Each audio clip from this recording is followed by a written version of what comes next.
When did your parents' no dating rule completely backfire? My parents' rule was simple: no dating until marriage. Not a typo. They meant I couldn't date anyone unless we were already engaged to be married. Traditional courtship only, supervised visits, the whole thing straight out of a 1950s handbook they probably found in my grandmother's attic. I followed it. Every single rule. Through high school, I watched my friends sneak out to movies and hold hands in hallways while I went straight home after volleyball practice. Through college, I turned down invitations to parties and coffee dates, explaining apologetically that my family had different values. Some people thought I was lying. Others thought I was in a cult. I just wanted my parents to be proud of me. By 24, I started wondering if I'd made a huge mistake. But then Mom came into my bedroom one day morning with this excited expression on her face.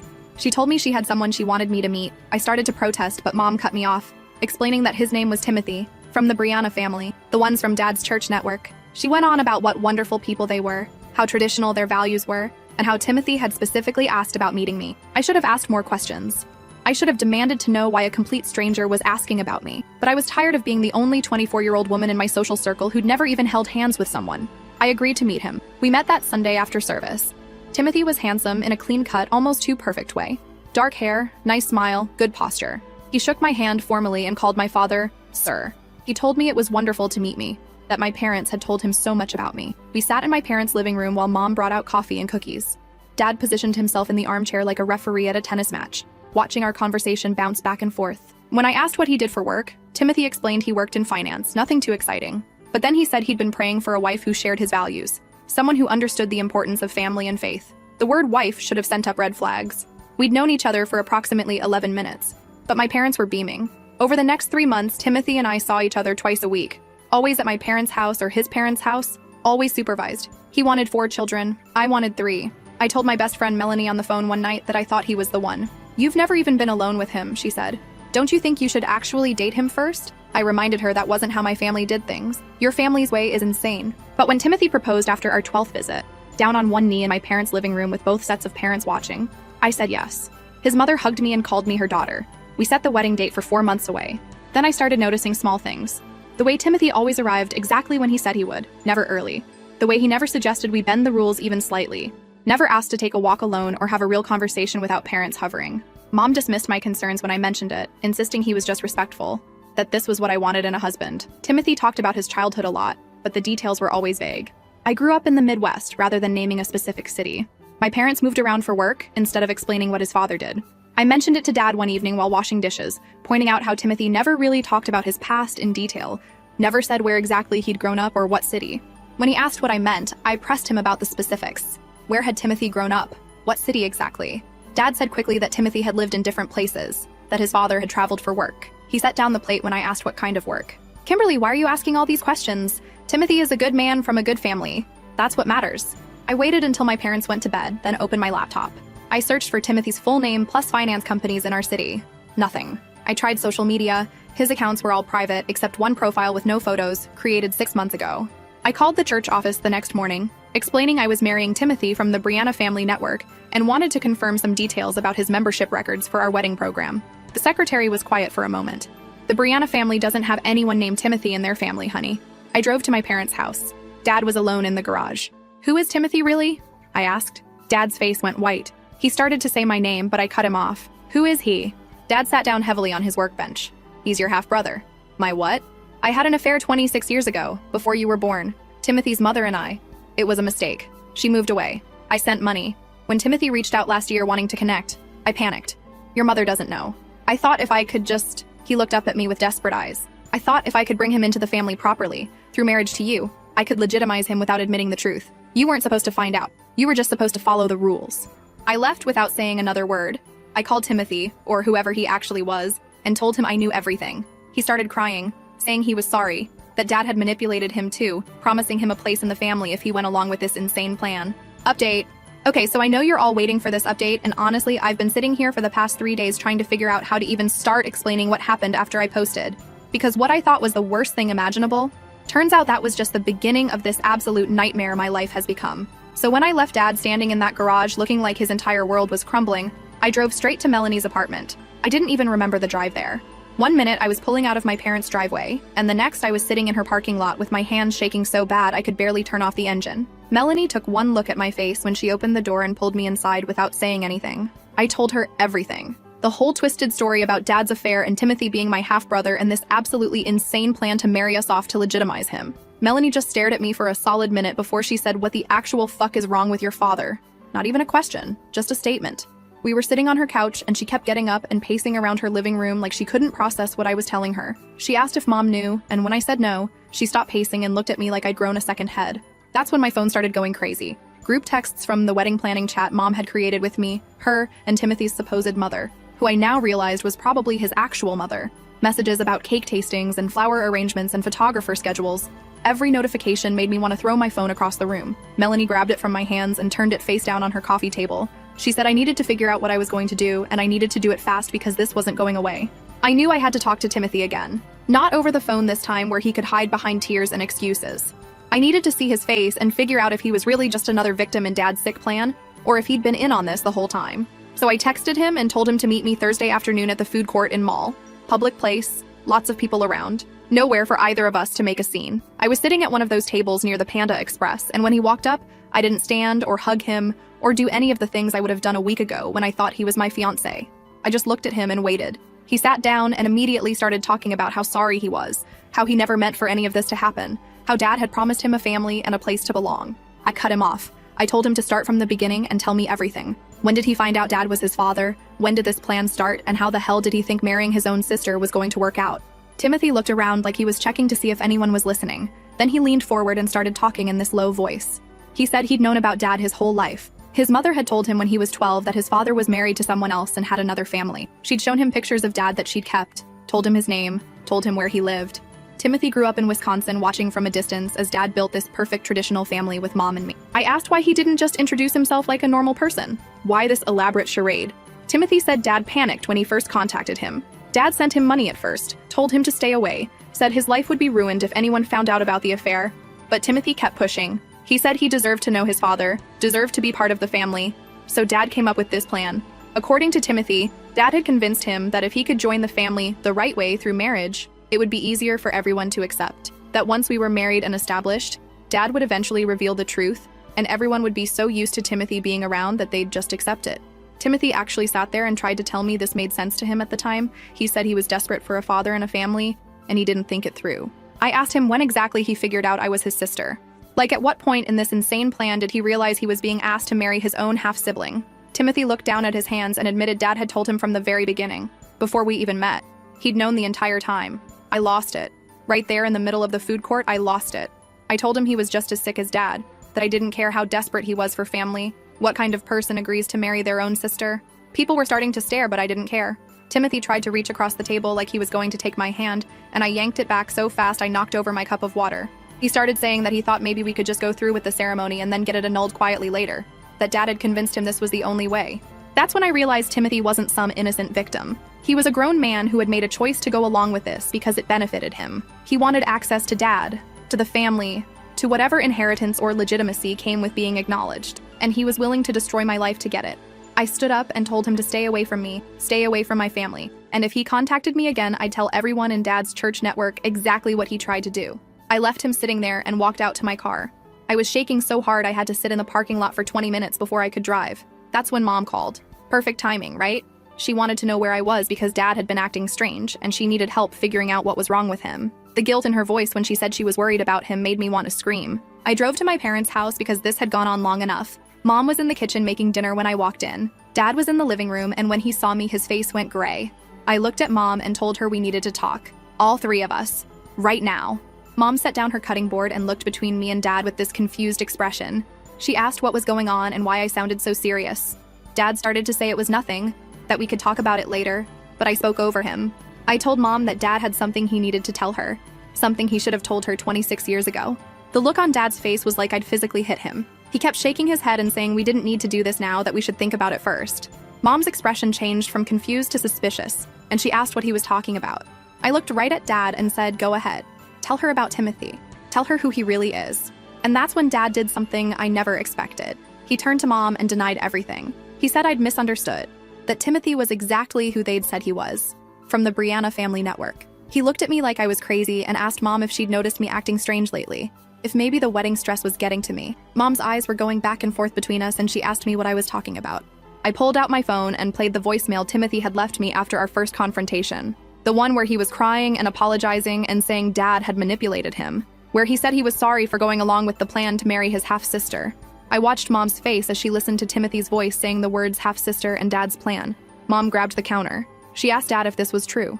Dad tried to say the recording was taken out of context, that Timothy was confused.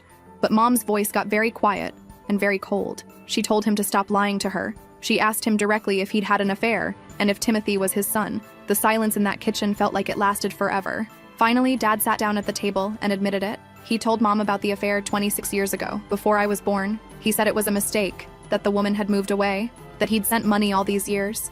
Mom asked why Timothy was here now, and Dad tried to explain his plan about bringing him into the family through marriage to me. Mom's reaction was not what I expected. She didn't cry or scream or throw things. She just looked at Dad with this expression of complete disgust and told him to get out of her house.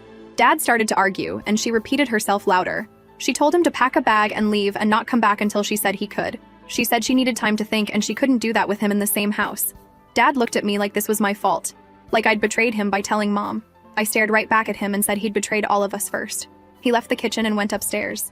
We heard him moving around in the bedroom, opening drawers and closet doors. Mom sat down at the table and put her head in her hands. She asked me how long I'd known. I told her I'd just found out, that I'd called the church office to confirm some details, and they'd never heard of the Brianna family. That's when I'd confronted Dad.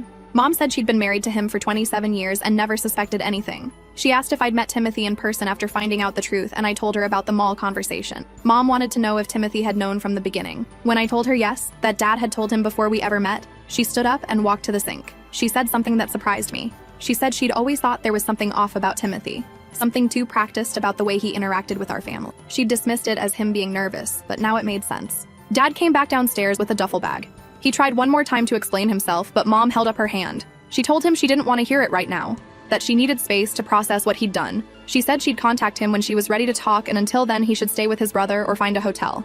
Dad looked at me again and I refused to feel guilty. After he left, Mom and I sat in the living room for hours. She wanted every detail of my interactions with Timothy. Every red flag I'd noticed, everything Dad had said in the garage when I confronted him. I told her all of it. She asked about the wedding and I said obviously it was canceled. Mom nodded and said she'd start making calls in the morning. But here's where it gets even more complicated because apparently this story wasn't twisted enough already. Mom's phone started ringing around 9 that night. It was Francis, Dad's brother. He said Dad had just shown up at his house and was telling him some story about me having a breakdown and calling off the wedding over nothing. Francis wanted to know what was really going on. Mom told him everything. I heard Francis go silent on the other end of the phone, and then he started yelling, loud enough that I could hear him from across the room asking what the hell was wrong with Dad. Mom had to hold the phone away from her ear. Francis said he was coming over and hung up. He showed up 30 minutes later. Francis is not a small man, and he looked ready to drive straight back to his house and physically remove Dad from his guest room. He kept pacing around the living room asking how Dad could be so stupid and selfish. He looked at me and apologized. Said he had no idea any of this was happening, that Dad had never mentioned having another son. That's when my phone buzzed with a message. It was Timothy's actual mother. The woman I'd thought was part of some church family network. She said she heard about what happened and wanted to talk to me. She wanted to explain her side of things. And that's where I'm at right now. Mom is upstairs figuring out how to cancel a wedding that's supposed to happen in less than 4 months. Francis is in the kitchen calling other family members to do damage control before Dad tries to spin this as me being unstable. Timothy's mother apparently wants to have a conversation with me about her affair with my father and her role in this nightmare. I have no idea what happens next. All I know is that the man I was supposed to marry in 4 months is my half-brother. My father is a manipulative liar who was willing to let us commit what would basically be incest to cover up his affair, and my entire life has imploded in less than a week. So, yeah. If anyone has advice on how to navigate this absolute disaster, I'm all ears. Last update. Alright everyone, I'm back with what I hope is the last update to this absolute disaster of a situation. To everyone who's been following along and leaving supportive comments, thank you. Seriously. I've been reading every single one and they've honestly kept me sane through the past 2 weeks of my life completely falling apart. So when I left off, Timothy's mother had texted me wanting to talk. I ignored it for 2 days because honestly I didn't know if I could handle another conversation with another person who'd been part of this nightmare. But she kept texting. Not harassing me or anything, just these messages saying she understood if I never wanted to speak to her, but she had things she needed to tell me about Dad and about Timothy that I deserved to know. Finally on Saturday morning, I was at Target picking up stuff for Mom because she basically hadn't left the house since Dad moved out. And I was standing in the cleaning supplies aisle staring at trash bags when my phone buzzed again. Another text from Timothy's mother, whose name I now knew was Angelica. She said she was in town and would I please meet her somewhere public, just for 30 minutes. I texted back fine and told her to meet me at Riverside Park in an hour. The one with the big walking trail and the picnic pavilions. I figured if she tried anything crazy, at least there'd be joggers and dog walkers around. I finished shopping, dropped everything off at Mom's, and drove to the park. Angelica was already there, sitting at one of the picnic tables near the playground. I recognized her immediately from the few family dinners we'd had together back when I thought she was just Timothy's nice traditional mother. She looked older than I remembered, tired. She stood up when she saw me walking over but didn't try to hug me or anything, just gestured to the bench across from her. She started by apologizing. Not the fake kind of apology where someone's trying to make themselves feel better, but this raw, genuine one where she said she was sorry for every single thing that had happened, that she'd made terrible choices 26 years ago and worse choices in the past year. I sat down and told her I didn't come here for apologies, I came here for answers. I wanted to know how she could have let her son agree to marry his own half-sister. Angelica looked down at her hands and said she didn't know that was the plan until it was already happening. When Timothy had first told her he'd made contact with Dad and they were building a relationship, she thought maybe her son would finally get the father figure he'd always wanted. She said she'd been young and stupid when she had the affair with Dad, that he'd told her he was going to leave his wife, but then I was born, and he chose to stay. She'd raised Timothy alone and always felt guilty that he didn't have a father. I asked her point blank when she found out about the marriage plan. Angelica said Timothy told her dad had this idea about bringing him into the family through marriage, that it would legitimize everything. She'd immediately told him no, that it was insane and wrong and he needed to walk away. But Timothy had been so desperate for Dad's approval that he convinced himself it would work out. According to Angelica, Timothy had told her that Dad promised the marriage would just be a formality, that they'd get it annulled quietly after a year or so once everyone was used to him being around. She said she'd threatened to come forward and tell everyone the truth, but Timothy begged her not to ruin his chance at having a real family. So she'd stayed silent and hated herself for it. I asked why she was telling me this now. She said because Timothy had shown up at her hotel room the night after our mall conversation absolutely destroyed. He'd admitted that he'd actually developed real feelings for me during our supervised visits, that he'd started to convince himself maybe we could make it work somehow. That's when Angelica realized how deep into this delusion both Timothy and Dad had gotten. The way she described it made me want to throw up. Timothy had apparently convinced himself that since we'd never met until adulthood and didn't grow up together, it wasn't really that wrong, that we could be married and just never tell anyone the truth. Angelica said she'd told him he needed therapy and to stay far away from me and my family. I asked where Timothy was now. Angelica said he'd gone back to Wisconsin. She'd bought him a plane ticket and driven him to the airport herself. She said he was planning to stay with friends there and figure out his life away from all of this. I told her that was probably the smartest decision anyone in this situation had made. Then she asked me about Dad, whether he was still trying to defend himself, or if he'd actually taken responsibility for what he'd done. I told her the truth, that Dad was staying with his brother Francis, and as far as I knew, he was still trying to spin this as a misunderstanding. Angelica shook her head and said that sounded exactly like the man she remembered from 26 years ago. When I finally went back to Mom's house that evening, I found the place full of people. Francis was there with his wife Ivy. Mom's sister Darren had driven up from 2 hours away. Even Melanie was there. Apparently Mom had called her asking for support. They were all in the living room and the conversation stopped when I walked in. Francis looked at me and asked where I'd been. I told them about meeting Angelica and what she'd said about Timothy going back to Wisconsin. Darren wanted to know if we could trust that he'd actually stay away. Francis said it didn't matter because if Timothy showed his face around here again, Francis would personally make sure he regretted it. Mom had been quiet this whole time, but then she spoke up and said we needed to talk about Dad. She'd apparently spent the morning on the phone with a divorce attorney. Not because she'd definitely decided to divorce him, she made that clear, but because she needed to understand her options. The attorney had told her that Dad's affair and the financial support he'd been sending Timothy all these years would be major factors in any settlement. That's when Francis dropped another bomb. He said Dad had been using money from the family business to send to Timothy. Francis and Dad co-owned a small accounting firm their father had started, and Francis had gone through the books after Dad moved in with him. He'd found regular transfers going to an account in Wisconsin for years. Thousands of dollars that Dad had been hiding from everyone. Mom went very still when she heard this. She asked Francis how much money exactly. He said he was still going through everything, but it looked like at least $70,000 over the years, maybe more. Money that should have been going to business expenses or family savings. Money that Mom had never known about. Ivy started talking about how they needed to confront Dad immediately, that he couldn't just hide out at Francis's house avoiding consequences. Darren agreed and said someone needed to make him face what he'd done to this family. Mom said she wasn't ready to see him yet, but she wanted Francis to tell him that she knew about the money and that her attorney would be contacting him. That night, after everyone left, Mom and I sat in the kitchen and she asked me how I was really doing. Not the polite way people ask when they don't really want to know, but actually asking. I told her honestly that I felt like my entire life had been a lie, that I'd followed every single rule they'd set for me, stayed pure and traditional and obedient, and look where it got me. Almost married to my own brother because Dad was too much of a coward to admit he'd had an affair. Mom started crying. Real crying, not the quiet tears she'd been doing since Dad left. She said she'd failed me as a mother, that she should have questioned why Timothy seemed so practiced and perfect, that she should have protected me better. I told her this wasn't her fault, that Dad had lied to both of us. But here's the thing that really got to me. Mom said she'd been thinking about all the rules they'd raised me with, the no dating until marriage thing, the supervised visits, all of it. She said she'd always thought those rules were protecting me, but Really, they just made me vulnerable. I'd never had the chance to date normally, to learn what real relationships felt like, to develop instincts about when something was wrong. I'd been so desperate to follow the rules and make them proud that I'd ignored every red flag with Timothy. She apologized for that, for raising me in a way that made me easy to manipulate. I didn't know what to say. Part of me wanted to be angry at her for it, but mostly I was just tired. The next few days were a blur of canceling wedding vendors.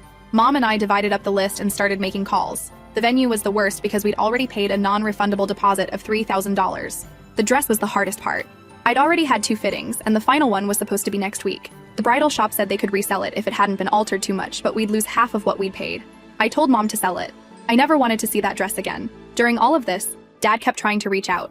He'd text me these long messages about how I needed to understand that he'd only been trying to help Timothy, that bringing him into the family had seemed like the right thing to do, that I was too young to understand how complicated adult relationships were. I finally texted back and told him that manipulating your daughter wasn't complicated. It was evil, and to stop contacting me. He showed up at the house on Thursday. Mom had gone to the grocery store, and I was there alone sorting through wedding RSVPs that we needed to uninvite. I heard his key in the lock and came out of the dining room to find him standing in the entryway looking uncomfortable. I asked what he was doing here. He said this was his house too, and he had a right to get some of his things. I told him Mom had specifically said he wasn't supposed to come by without calling first. He ignored that and walked past me toward the stairs. I followed him up to the bedroom where he started pulling clothes out of the closet. He tried to make small talk, asking how I was doing and if I'd talked to Timothy. I told him Timothy had gone back to Wisconsin, thank God, and that I'd met with Angelica. Dad froze with a shirt in his hands and asked what she'd told me. I said she'd told me everything. About how he'd promised her he'd leave Mom 26 years ago and then didn't. About how he'd been sending money to Timothy all these years. About how he'd convinced Timothy that marrying me was somehow a legitimate plan. Dad put the shirt down and turned to face me. He tried to explain that things had been complicated back then, that he'd made mistakes, but he'd been trying to make them right. I asked him how exactly having me marry my half-brother made anything right. He said if I would just listen, he could explain the whole plan, that it made sense if I understood all the pieces. And that's when I realized Dad actually still thought he'd done nothing wrong. He genuinely believed that his plan had been reasonable and that everyone else was overreacting. He started telling me about how hard it had been to balance supporting Timothy secretly while maintaining his life here. How stressful it was to keep the secret all these years. I cut him off and told him I didn't care. That he'd had 26 years to tell the truth, and instead he'd chosen to manipulate everyone around him. That he'd been willing to let me marry Timothy and live a lie forever, just so he didn't have to face consequences for his affair. That he was selfish and delusional, and I wanted nothing to do with him. Dad's face changed then. He got this cold expression and said I was acting like a child throwing a tantrum. That when I matured and had my own adult relationships, I'd understand that sometimes you had to make hard choices. That he'd been protecting me by not telling me the truth sooner. I laughed. I told him that protecting me would have been not introducing me to Timothy in the first place. That protecting me would have been dealing with his own mess instead of dragging me into it. That I'd spent 24 years following every single rule he and Mom had set, being the perfect obedient daughter, and this was how he repaid that trust. He tried to reach for my shoulder and I stepped back. I told him to finish packing his stuff and get out. He asked where he was supposed to go and I said I didn't care. That Francis's house or a hotel or back to Wisconsin were all options, but he wasn't staying here. Mom came home while Dad was still packing. She took one look at his car in the driveway and came inside ready for a fight. She found us both in the bedroom and asked Dad what he thought he was doing. He said he was getting some clothes since he'd been kicked out of his own house. Mom said calmly that he'd kicked himself out when he decided to have an affair and lie about it for 26 years. They started arguing. Real arguing. Not the polite disagreements they'd had throughout my childhood. Mom brought up the money Francis had found. Asked Dad how he could steal from his own business and family to support his secret son. Dad tried to say it wasn't stealing. It was his money too. He could use it how he wanted. Mom said that money should have gone to their actual family, to my college fund and their retirement and the mortgage. Dad said Timothy was his actual family too, that he'd had a responsibility to support his son. Mom asked why that responsibility was more important than being honest with his wife and daughter. Dad didn't have an answer for that. The argument went on for maybe 20 minutes before Dad finally grabbed his bag and left. Mom and I stood at the bedroom window watching him drive away. She said she was calling her attorney on Monday to file for divorce. She'd spent the past 2 weeks trying to decide if the marriage could be saved, but after seeing him today, after hearing him still defend his choices, she knew it was over. I asked if she was sure. She said she'd never been more sure of anything, that she'd spent 27 years married to a man who was capable of this level of deception and manipulation, and she was done. The church community found out about everything the following Sunday. I don't know who told them. Maybe Francis or maybe Dad tried to spin his version of events. But by that afternoon, my phone was blowing up with messages from people I barely knew. Mom and I decided not to go to service that day or the next. We needed space from all of it. Melanie came over and we spent the day watching movies and eating pizza and not talking about Dad or Timothy or any of it. It was the first normal day I'd had in weeks. By Monday, Francis had told us that Dad had moved out of his house too. Apparently Ivy had made it clear that Dad wasn't welcome there anymore after what he'd done. Dad had gotten a short-term rental apartment across town. Francis said Dad was still working at the firm, but they'd had a serious conversation about the money situation, and Dad had agreed to pay back everything he'd taken. So that's it. That's the end of this nightmare. My engagement is canceled, my parents are getting divorced. I'm moving out on my own, and I'm starting to build a life that's actually mine, instead of one that follows someone else's rules. And to anyone else out there in a situation where family or religion or tradition is being used to manipulate you, trust your instincts, question everything, and don't be afraid to break the rules when following them means destroying your own life.